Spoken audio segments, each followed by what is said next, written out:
দালাল নাদিম, দালাল নাদিম এদিকে আয়। দালাল নাদিম। কিরে বেটা তুই আমার দালাল কই ডাকছো গা? হরো দালালি, তে দালাল নাদিম কোন তোর কি নাদিম সাহেব কই ডাকমু? যাও কই তুই এখন? যাইতেছি, আমার কিছু ইম্পর্টেন্ট কাম আছে, খুব গুরুত্বপূর্ণ ভিসা প্রসেসিং এর কাম আছে। হে আমি যাইতেছি, তুমি ডিস্টার্ব করো না সুলেমান। তুমি মুখ মাফি, তুমি এসবের কি বুঝবা? দাঁড়া হুন্নে যা, আমি তো মুখ মাফি, আমি জানি, হুন্নে যা।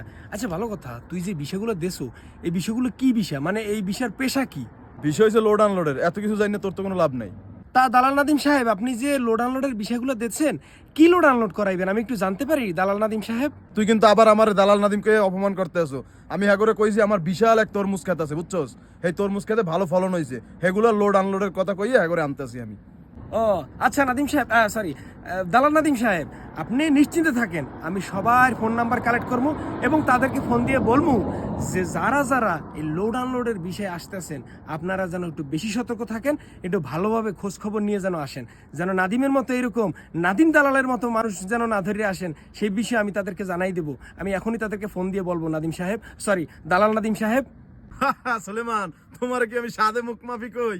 প্রসেসিং টসেসিং সব শেষ, খালি টিকিট দেওয়া ভাই, টিকিটটা ধরাই দেবো, এখানে চলে আইবে। তুমি আসলেই ভাই মুখ মাফি ভাই।